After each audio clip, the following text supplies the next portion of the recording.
नमस्कार, आप देख रहे हैं न्यूज 18। मैं हूं आपके साथ मेनका चौधरी। और इधर यूपी में बुलडोजर से जो एक्शन हुआ है उस पर यूपी सरकार ने सुप्रीम कोर्ट में हलफनामा दाखिल कर दिया। यूपी सरकार ने सुप्रीम कोर्ट में कहा कि नियमों के मुताबिक ही कार्रवाई हो रही है।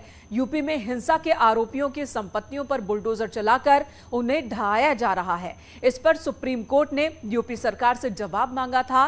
कोर्ट ने जमीयत उलेमाए हिंद की याचिका पर सुनवाई करते हुए जवाब दाखिल करने को सरकार को कहा था।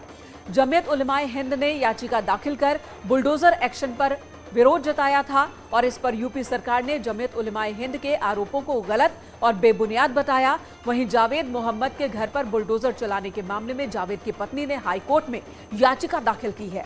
याचिका में दोषी अधिकारियों पर कार्रवाई की मांग की गई है। 12 जून को पीडीए ने बुलडोजर चलाकर जावेद का घर ध्वस्त किया था, जबकि ये मकान उसके नाम पर था। जावेद मोहम्मद 10 जून को प्रयागराज में हुए हिंसा का आरोपी है।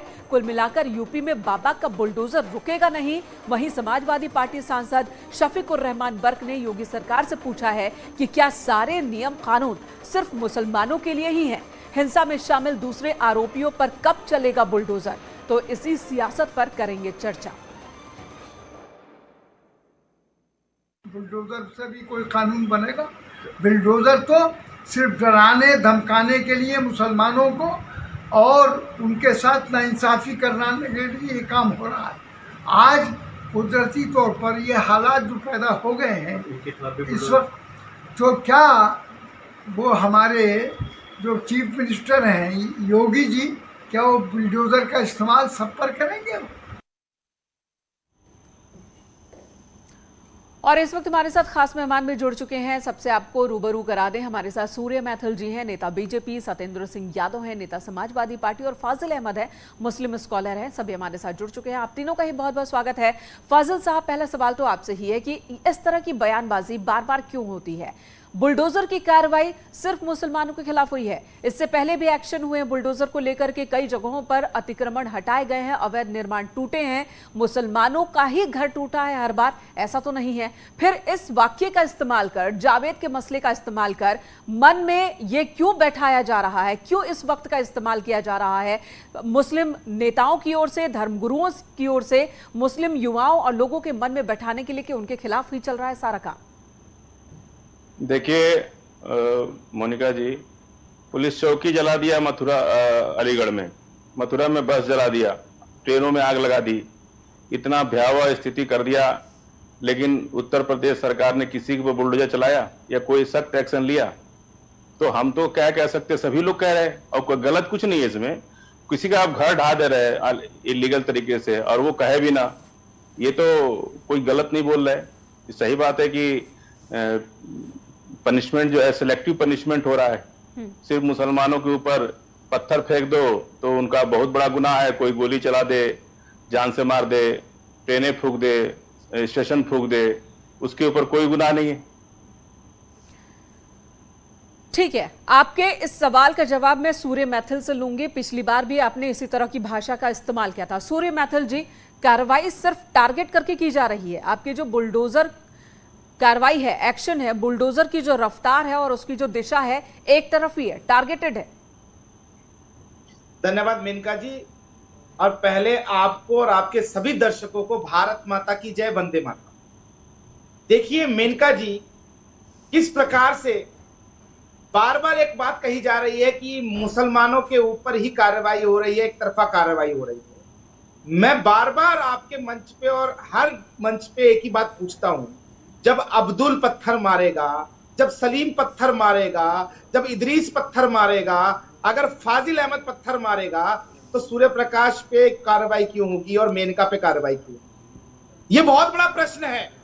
और जब सुप्रीम हाई कोर्ट में कौन चला जो दिया? मथुरा में बस कौन फूंक दिया? ट्रेनें कौन फूंक रहा है? स्टेशन कौन फूंक रहा है? याचिका लेकर फूंक रहा है, सुप्रीम फूंक रहा है, लेकिन मैथिल भाजपा का, इसलिए कोई बात नहीं, उसको ठीक है, फूंकने दो। एक एक कर फाजिल साहब, आपने अपनी बात रखी, हमने सुना, सबने सुना। जला दो, कोई दिक्कत नहीं है। फाजिल साहब, आपने अपनी बात रखी, सबने सुना। सूर्य मैथिल को बोल लेने दीजिए, सूर्य मैथिल को बोल लेने दीजिए। बर्बाद कर दो पूरा देश को, कोई दिक्कत नहीं है। सूर्य मैथिल जी, फाजिल साहब पूछ रहे हैं कि मथुरा में जिन्होंने पुलिस चौकी को फूंक दिया उनके घरों पर बुलडोजर क्यों नहीं चला? जला दिया, पूरी ट्रेनें जला दी, तो कोई दिक्कत नहीं है। मैं फाजिल साहब आपकी बात तो आगे बढ़ रही है ना, फिर आप ही बोलते रहेंगे तो दूसरा जवाब कैसे देगा? आपकी बात, आपके सवालों को ही आगे रखा हमने। सूर्य मैथिल जी, फाजिल जी पूछ रहे हैं कि मथुरा में जिसने पुलिस चौकी में आग लगाई, ट्रेनों में आग लगाई, उन लोगों के घरों पर बुलडोजर क्यों नहीं चल रहा और कब चलेगा? देखिए मेनका जी, उत्तर प्रदेश में कानून सबके लिए बराबर है, और जैसे ही जो भी दंगाई, मैं उनको दंगाई बोलूंगा, जिन्होंने ट्रेनें जलाई, जिन्होंने स्टेशन जलाए, जिन्होंने ट्रेनों को रोका, वो सब दंगाई हैं और उनके ऊपर भी बहुत जल्दी कार्रवाई होगी। लेकिन कोई दिक्कत नहीं है, महफिल को कोई दिक्कत नहीं है, महफिल को आजादी है देश जलाने की। फाजिल साहब ये तरीका ठीक नहीं है। अगर आप ऐसे करेंगे, बीच में इंटरप्ट करेंगे, तो फिर आपसे भी उस तरह से ही सवाल होंगे। आप जावेद की तरफदारी बार बार कर रहे हैं, प्रयागराज के उस जावेद की तरफदारी जिसे लेकर के पहले भी इनपुट्स आए हैं। सीएए का मसला हो, एनआरसी का मसला हो, लोगों को भड़काने की उसने कोशिश की, उसके घर से पैम्पलेट मिले हैं जिसमें उसको जजों पर विश्वास नहीं है। जावेद की बेटी जो कि जेएनयू के स्टूडेंट रह चुकी, उसके वीडियोज आपने भी देखे हैं कि कैसे उसको लगता है कि जिन लोगों को फांसी की सजा हुई आतंकी वारदात में, सुनिए, आतंकी हमलों के लिए जिनको फांसी की सजा हुई उनको वो निर्दोष बताती है। अफजल गुरु उसके लिए निर्दोष है, सुप्रीम कोर्ट का फैसला उसके लिए गलत है, और आप उसकी तरफदारी तो नहीं कर सकते ना बार बार। ठीक है, सत्येंद्र सिंह यादव के पास चलूंगी। सत्येंद्र सिंह यादव जी, बुलडोजर एक्शन पर आप लोग भी बार बार कहते रहे हैं कि खास लोगों को टारगेट बनाया जा रहा है। सुप्रीम कोर्ट में भी ये मसला गया, सुप्रीम कोर्ट ने सरकार से जवाब मांगा, सरकार ने हलफनामा दिया है कि जो एक्शन हो रहा है कानून के तहत ही हो रहा है। अब क्या एक अवैध घर ना टूटे तो दूसरा भी ना टूटे, क्या ये तर्क सही है? ये बात सिर्फ एक घर की नहीं है, और बात सिर्फ यहाँ तक नहीं है कि सुप्रीम कोर्ट में या हाई कोर्ट में कोई एक व्यक्ति जाके याचिका दायर अपने घर के लिए कर रहा है। ये बात पूरे उत्तर प्रदेश की है। आप देखिए इस वक्त उत्तर प्रदेश में जिस तरह से इन्होंने कानून व्यवस्था के नाम पर और कानून व्यवस्था का कवच ओढ़कर पीछे से जो प्रदेश को जलाया जा रहा है, प्रदेश को जिस तरह से जंगल राज चल रहा है, चारों तरफ आप देखिए नफरत की आग फैली हुई है, और कैसे मासूमों को, युवाओं को उकसा के, भड़का के, कैसे उनको देशद्रोही, उपद्रवी और तरह तरह की गलत तरीके से भाषा का इस्तेमाल करके उत्तर प्रदेश की जनता किसे बनाया जा रहा है, कहाँ बनाया जा रहा है, ये भी बता देते तो अच्छा रहता है। कोई लिस्ट भी है आपके पास? किसे गलत तरीके से फंसाया गया अब तक? सत्येंद्र सिंह, पूरे प्रदेश में ये देखिए, आप बताइए क्या सही कार्रवाई हो रही? नहीं, आप बताइए ना किसे गलत तरीके से फंसाया जा रहा है। ये तो आपने कही ना कि पूरे प्रदेश में गलत तरीके से निर्दोषों को फंसाया जा रहा है, तो वो कौन निर्दोष है जिन्हें फंसा दिया गया? एक व्यक्ति, मतलब आप कानून व्यवस्था जो है, जो कानून व्यवस्था है, जो शासन और प्रशासन है, वो न्याय प्रणाली हो गया है। आप अभी अनाउंस करते हैं, प्रेस कॉन्फ्रेंस करते हैं, और रात भर में आपका कोर्ट बैठ जाता है, डिसीजन आ जाता है, सवेरे घर टूट जाता है। ये कौन सी न्याय प्रणाली है? ठीक है, लेकिन आपने वो लिस्ट नहीं बताई, आपने वो लिस्ट नहीं बताई, बस एक शगुफा छोड़ दिया कि निर्दोषों को फंसाया जा रहा है। वो कौन निर्दोष है बताइए, तो अगर आपको पता है किसी निर्दोष को फंसाया गया कहीं तो ठीक है। आपके पास लौटती हूँ, निर्मल जैन जी भी हमारे साथ जुड़ चुके हैं, राजनीतिक विश्लेषक। निर्मल जी आपके पास आऊंगी, उससे पहले सूर्य मैथिल जवाब देना चाहते हैं आरोपों का। सूर्य मैथिल जी, बहुत गंभीर आरोप लगे हैं। देखिए मेनका जी, मेरा निवेदन है, मैं किसी के बीच में नहीं बोलता हूं, मेरे को भी समय दिया जाए बोलने का, और मेरे बीच में इनका फीडर ऑफ कर दें, क्योंकि ये लोग मेरे जवाबों को सुन नहीं पाएंगे। ठीक है, आप देखिए जवाब दीजिए। मेनका जी, मैंने शुरुआत में बोला था कि अगर फाजिल पत्थर मारेगा तो सूर्या मैथिल का घर क्यों टूटेगा? अगर आप शुक्रवार को जाते हैं अपनी अमन और शांति की नमाज पढ़ने के लिए, तो वहां से बाहर निकलकर पत्थरबाज क्यों बन जाते हैं? पहला प्रश्न। और ये बार बार जो कहते हैं कि एक तरफा कार्रवाई हो रही है, अरे भैया तुम्हारे घर से सूर्य मैथिल जी, लेकिन ये भी तो बताइए मैथिल जी, फाजिल साहब मैं आऊंगी आपके पास, आपको मौका मिलेगा फिर काउंटर करने का। सूर्य मैथिल जी, ये भी बताइए कि अगर पत्थरबाजी होगी तो कार्रवाई भी तो उसी तरह से होनी चाहिए ना। कार्रवाई का भी एक तरीका है, बुलडोजर लेकर हर घर पे तो पहुंच नहीं जाएंगे। और दूसरा सवाल सूर्य मैथिल जी, एक और सवाल आपसे है, जावेद की पत्नी, प्रयागराज के जावेद, जिसके घर पर बुलडोजर चला, 10 जून को हिंसा हुई थी, 12 जून को उसके घर पर बुलडोजर चल गया। अब उसकी पत्नी हाईकोर्ट पहुंची है। उसका कहना है कि घर तो मेरे नाम पर था, नोटिस कैसे जावेद के नाम पर, और उसके बाद घर ढहा भी दिया गया। एक प्रक्रिया होती है ना घर ढहाने की भी, तो उसका पालन हुआ नहीं हुआ। हाईकोर्ट पहुंची है अब जावेद की पत्नी। देखिए मेनका जी, आपने दोनों प्रश्न किए, मैं पहले आपको दूसरे प्रश्न का उत्तर देता हूं। ये जो बार बार कहा जा रहा है कि जावेद की पत्नी का मकान तोड़ा गया, तो जावेद की पत्नी का मकान इसलिए तोड़ा गया ना क्योंकि वो अवैध बना हुआ था, बिना लेआउट प्लान नहीं, लेकिन उसकी तरीका होता है ना, पहले नोटिस देना, पहले नोटिस दी जाती है, उसके बाद वक्त दिया जाता है, कार्रवाई होती है। उस प्रक्रिया का पालन हुआ क्या? हाउस टैक्स आप जो वाटर टैक्स ले रहे थे तब अवैध नहीं दिखा, वो अवैध है। हम इसका हाउस टैक्स क्यों ले रहे, इसका वाटर टैक्स क्यों ले रहे? ठीक है, इस बात को हम आगे बढ़ाएंगे। निर्मल जैन जी हमारे साथ जुड़ चुके हैं, उनके पास आती हूँ। फाजिल साहब, आपकी बातों को आगे रखेंगे। निर्मल जैन जी, ये बताइएगा, ये जो कुछ भी हो रहा है, बुलडोजर, हमने देखा बीते विधानसभा चुनाव में बुलडोजर को मुद्दा बनाने की कोशिश की गई विपक्ष की ओर से। विपक्ष ने बुलडोजर को इस तरीके से रिप्रेजेंट करने की कोशिश की कि इससे नाइंसाफी हो रही है, लेकिन उसी बुलडोजर को बीजेपी ने अपनी ताकत भी बना ली। निर्मल जी से हमारा संपर्क टूट गया है, शायद दोबारा उनके पास चलेंगे। फाजिल साहब, आप अपनी बात रखें। मैं ये कह रहा हूं मोनिका जी, जिस घर से ये इन्होंने 1 महीना पहले तक वाटर टैक्स लिया, हाउस टैक्स लिया, आज वो अवैध कैसे हो गया? जब अवैध था तो आपने उसको बिजली का बिल, हाउस टैक्स और वाटर टैक्स क्यों ले रहे थे? आप 1 महीना पहले तो मई तक उसका हाउस टैक्स और वाटर टैक्स जमा है। जिस घर सूर्य जी जवाब देंगे, अब जवाब ले ले। फाजिल साहब जवाब ले ले। क्यों ले रहे थे? ठीक है, घर में घुसकर ठोकेंगे, ये याद रखिए। पत्थर मारना छोड़ दीजिए, पेट्रोल बम मारना छोड़ दीजिए, तलवारें चलाना छोड़ दीजिए, गोलियां चलाना छोड़ दीजिए, कोई मकान नहीं टूटेगा। धंधा कीजिएगा तो फिर सोचिएगा नहीं। सूर्य जी जवाब, सूर्य जी फाजिल साहब के सवाल का जवाब दे दीजिए। हाईकोर्ट कर सकते हैं, ये संविधान आपकी मर्जी से रहेगा। जो गली में गुंडागर्दी करके नेता बन गए, वही गुंडागर्दी टीवी बैठ के कर रहे हो मैथिली। फाजिल साहब, आप भी अपने शब्दों की मर्यादा का ख्याल रखें। फाजिल साहब, शब्दों की मर्यादा का ख्याल रखें। बात कर रहे हैं आप, संविधान से देश चलेगा, आपकी मर्जी से चलेगा। जिसको चाहो गुंडागर्दी करते हो आप वाटर टैक्स ले रहे थे, हाउस टैक्स में, उस पर जवाब मैं मांग रहा हूं आपसे कि अवैध था तो वाटर टैक्स क्यों ले रहे थे, हाउस टैक्स क्यों ले रहे थे? ठीक है, इसका फैसला अदालत में हो जाएगा, इसका फैसला अदालत में हो जाएगा। ना तो सूर्य मैथिल की मर्जी से ये देश चलेगा और ना ही फाजिल अहमद साहब आपकी मर्जी से देश चलेगा।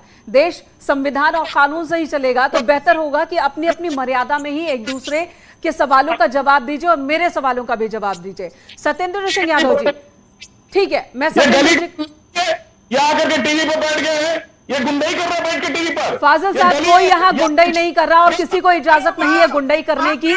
हमने बुलाया है, हमारे मेहमान आप भी और हमारे मेहमान सूर्य मैथिल भी हैं। ठीक है, अपनी मर्यादा का ख्याल रखें। सत्येंद्र सिंह यादव, आपके पास आती हूँ। ठीक है, बेवजह का चिल्लाना भी सही नहीं होता। जिस मुद्दे पर बात हो रही है उस मुद्दे पर ही बात हो तो बेहतर है। सत्येंद्र सिंह यादव जी, यहां पर मामला अब अदालत तक पहुंच गया है बुलडोजर एक्शन को लेकर के, लेकिन जावेद की अगर हम बात करें तो उसकी संलिप्तता सामने आई है। आप वो कौन से लोग हैं जिन्हें निर्दोष बता रहे हैं, जिन्हें कह रहे हैं कि उन्हें गलत तरीके से फंसाया गया? एक बार फिर क्लियर कर देते। उत्तर प्रदेश में जिस नफरत और बदले के भाव के बुलडोजर को चलाया जा रहा है बेईमानी से, और ये कोई न्याय प्रणाली या न्यायपालिका के आधार पर बुलडोजर नहीं चल रहा है। सरकार दबाव बनाकर लोगों को बुरी तरह से, जिस तरह से परेशान कर रही है और लोगों के अंदर जो ऐसा खौफ लेकर आई है कि आप, तो हम चाहेंगे एक राजा की तरह, एक साम्राज्यवादी व्यवस्था की तरह सरकार जिस तरह से लोगों पर, आप ये बताइए वो कौन से न्यायालय हैं हिंदुस्तान में बड़ी संख्या में अभी तक जो है लंबित है केस। आप देखिए, लोग 10-10, 15-15, 14-14 साल तक मकान टूटेगा, पब्लिक प्रॉपर्टी में आग लगाओगे तो मकान टूटेगा। याद रखना इस चीज को। तुम्हारी तरह दंगाइयों का पालने वाली सरकार नहीं है ये। तुम्हारी तरह सूर्य जी सत्येंद्र जी को सुन तो लें। आतंकवादियों को छोड़ने वाली सरकार नहीं है, याद रखो इस चीज को। ये सूर्य जी ठीक है। सत्येंद्र जी एक सवाल ये भी है, सत्येंद्र जी एक सवाल ये भी है, जो लोग राष्ट्र के विरोध में काम कर रहे थे, जो लोग सड़कों पर उतरकर हिंसा फैला रहे थे, राष्ट्र विरोधी गतिविधियों में संलिप्त हैं, अगर उनके खिलाफ कार्रवाई हो रही है, हमने देखा 10 जून को किस तरह से न सिर्फ उत्तर प्रदेश बल्कि झारखंड, कोलकाता, कई जगहों पर हिंसा हुई थी, यहां पर कुछ घंटे में ही उस पूरे हंगामे को कंट्रोल कर लिया गया, तो क्या यह सही नहीं था कि कंट्रोल कर लिया गया? झारखंड में 2 लड़कों की मौत हो गई जो सड़कों पर उतरे थे पत्थर लेकर, कोलकाता 3-4 दिनों तक जलता रहा वहां हावड़ा, लेकिन उत्तर प्रदेश में आपने देखा कि सारी चीजें कंट्रोल हो गई। आप एक बात बताइए, सबसे पहले इस बात को बहुत अच्छी तरह से समझना पड़ेगा कि टीवी जिस तरह से जब बीजेपी का कोई भी व्यक्ति बोलता है तो टीवी उसको कोई भी किसी भी चैनल बात, अधिकांश चैनल बात कर रहे हैं, और जब कोई विपक्ष की बात रखता है तो उसी टाइम में अरबों के नुकसान कर दिया देश का, वो राष्ट्रभक्त है। और जो आदमी नमाज पढ़ के निकला और भाजपा आरएसएस के लोग जाके पत्थर मारे और मुसलमानों को फंसा दिए। फाजिल अहमद साहब, फाजिल अहमद साहब आप क्या कह रहे हैं? आप बहुत गंभीर बात कर रहे हैं। फाजिल अहमद साहब, कहां पर बीजेपी और आरएसएस के लोगों ने पत्थरबाजी की है, बताएंगे जरा आप? तस्वीरें तो सामने है ना, जो पोस्टर्स लगे हैं उन्हीं की गिरफ्तारी हो रही है ना, तो पोस्टर्स में जिनके हाथों में पत्थर दिख रहा है, अगर आपके हिसाब से वो आरएसएस और बीजेपी के लोग हैं तो गिरफ्तारी तो उन्हीं की हो रही है ना, फिर क्या तकलीफ है? फिर क्यों तकलीफ है? याद रखना। फाजिल साहब आप चीजों को क्लियर कीजिए। आप कह रहे हैं कि बीजेपी और आरएसएस के लोगों ने पत्थरबाजी की, नमाज पढ़ के जब बाहर निकले लोग, यानी कि तस्वीरों में, पोस्टर्स में जो सीसीटीवी कैमरों की फुटेज है उसमें जिन लोगों के हाथों में पत्थर और दिख रहे हैं बोतल, वो सारे आरएसएस और बीजेपी के हैं ना, तो फिर उनकी गिरफ्तारी पर हायतोमा क्यों मची है, क्यों परेशान है? सहारनपुर के अंदर दैनिक भास्कर अखबार ने अपना एक लेख लिखा है, हाँ। जिसमें 100 से ज्यादा काला कुर्ता, काला पैजामा और नीली टोपी पहन करके लोग मस्जिद के बाहर खड़े थे। तो वो आरएसएस के आप कह रहे हैं? निकले वो लोगों ने भड़का करके और बातों को बिगाड़ना शुरू कर दिया। तो वो कौन थे? वो कौन थे? और उसकी जांच का विषय है, वो जांच होने जा रही है कि वो कौन लोग। अरे फाजिल अहमद पत्थर मारेगा तो सूर्या का सीधा क्यों होगी? नमाज पढ़ने के लिए तो फाजिल साहब उन्हीं लोगों की तो गिरफ्तारी हो रही है ना, उन्हीं लोगों को गिरफ्तार कर रहे हैं जिनके तस्वीर पोस्टर में है। अरे वो फाजिल अहमद के लोग थे, फाजिल अहमद के लोग थे जो नमाज पढ़ने गए थे, फिर वो नमाज पढ़ के बाहर आए और पत्थरबाज बन गए। ठीक है, एक एक कर ऐसे बात क्लियर नहीं होगी। सूर्य मैथिल जी आरोप लग रहे हैं आप पर, जब चोट लगेगी तो चोट के रिश्तेदार चिल्लाएंगे। सूर्य मैथिल जी आप मेरी बात सुन रहे हैं? आप तक आवाज आ रही है? बख्शा नहीं जाएगा, याद रखना। सूर्य मैथिल जी सवाल है, और फाजिल साहब बहुत ही गंभीर आरोप लगा रहे हैं। वो कह रहे हैं कि नमाज पढ़कर बाहर निकल रहे लड़कों पर बीजेपी और आरएसएस के लोगों ने पत्थरबाजी की है। वो कह रहे हैं कुर्ता, काला पैजामा और नीली टोपी पहन करके इन लोगों ने उकसाया। दैनिक भास्कर की खबर है। अरे फाजिल साहब, दैनिक भास्कर में ये थोड़ी लिखा है कि वो बीजेपी के लोग हैं। काला कुर्ता, नीली टोपी, तो उनकी भी तो गिरफ्तारी हो रही है ना। कितना सफेद झूठ बोल रहे हैं पुलिस के पास। ठीक है, जांच का विषय, जांच हो रही है। अब सूर्य मैथिल के जवाब तो सुन ले अपने आरोपों पर। खत्म हो चुका है, इनके मस्तिष्क में काम करना बंद कर दिया है। अब तो ये गुंडागर्दी मुद्दा है। सूर्य मैथिल पत्थरबाजी कर रहे थे, आगजनी कर रहे थे, गोलियां चला रहे थे, तलवारें चला रहे थे, बसें चला रहे थे, और ये बोल रहे हैं कि वो हमारे। अरे ये दंगाई, पहले दंगा करते हैं फिर विक्टिम कार्ड खेलते हैं।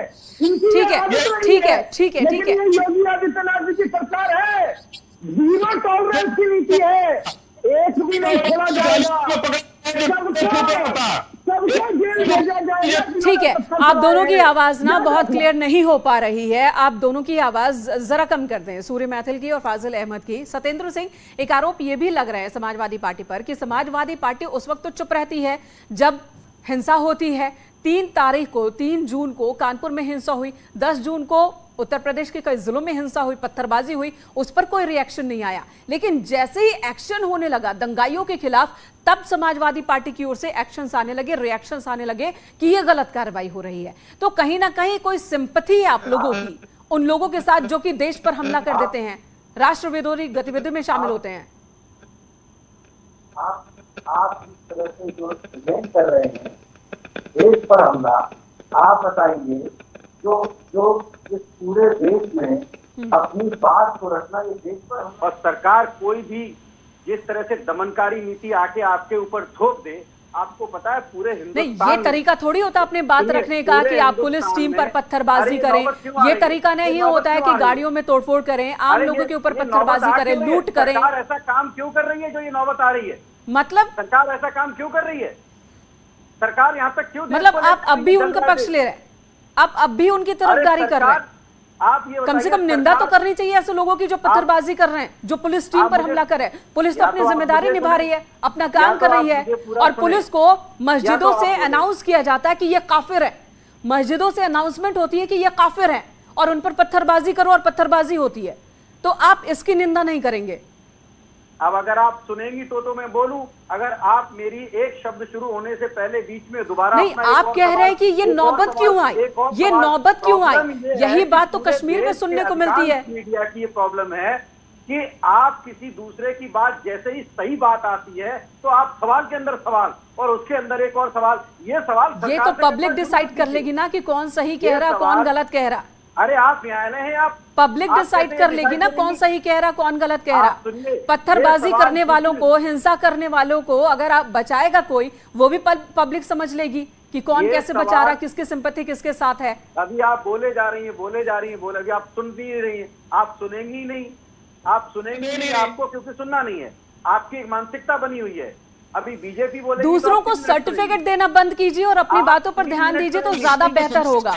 ठीक है, वक्त नहीं है। सूर्य मैथिल जी बहुत बहुत धन्यवाद हमारे साथ बने रहने के लिए। सत्येंद्र सिंह यादव जी आपका भी बहुत बहुत शुक्रिया हमारे साथ बने रहने के लिए। फाजिल अहमद साद आपका भी बहुत बहुत शुक्रिया हमारे साथ बने रहने के लिए। फिलहाल लगता नहीं कि इस पर सियासत रुकने वाली है। हम मामला अदालत में जरूर पहुंच गया है, सुप्रीम कोर्ट में भी और हाई कोर्ट में भी। अब देखना होगा कि इस पर आगे अदालत किस तरह का रुख अपनाती है। एक छोटे से ब्रेक के लिए रखेंगे, तुरंत लौटेंगे।